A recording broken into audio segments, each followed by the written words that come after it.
అదే కదా బాస్. ఇప్పుడు ఆ రోజు ఐటీ మంత్రిని ఎట్లా ట్రోల్ చేశారో మనందరం చూసాం. 2019 నుంచి 24 మధ్యన ఒక ఐటీ మంత్రిని ఎట్లా ట్రోల్ చేశారో ప్రజలందరూ కూడా చూశారు. ఒక ప్రశ్న అడిగితే దానికి కోడి గుడ్డు గుడ్డు కోడి అన్నాడు. ఇప్పుడు ఆయనకి ఏ అర్హత ఉందండి? ఆయనకి అసలు డేటా సెంటర్ అంటే ఏంటో తెలుసా?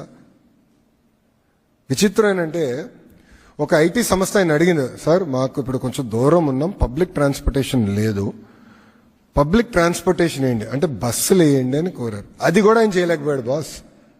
He could do that. 2 years వాళ్ళు అడిగితే అది చేయలేకపోయాడు ఆయన. మేము అధికారంలోకి వచ్చిన వెంటనే మొదటి నెలలో ఐటీ కంపెనీలు అందరితో నేను మీటింగ్ పెట్టుకుంటే వాళ్ళు అన్నారు, మిగతా అంతా మీరు చేయండి కానీ ముందర మాకు బస్సెస్ చేస్తే చాలంటే we did it. We did that. కనీసం బస్సు కూడా వేయలేకపోయాడు. ఆయన ఏం మాట్లాడతాడు? అసలు ఆయన ఏం తెలుసు? ఆయన ఎవరన్నా సీరియస్గా తీసుకుంటాడా?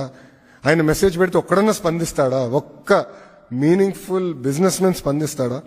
ఆయన మంత్రిగా ఉన్నప్పుడు ఏం చేశాడు? వాళ్ళు గ్లోబల్ ఇన్వెస్టర్ సమిట్ అని ఒక చివరికి ఎన్నికలు ఇంకా ఓడిపోతున్నాం అనగా ఒక సమిట్ అని పెట్టారు. అప్పుడు ఒక electronic media national media person ఏమడిగారంటే, మీరు గ్లోబల్ ఇన్వెస్టర్ సమిట్ అన్నారు, చాలా సంతోషం, గ్లోబల్ కంపెనీల పేర్లు చెప్పండి ఏమేమి వస్తున్నాయంటే ఆయన ఒక్క కంపెనీ చెప్పలేకపోయాడు.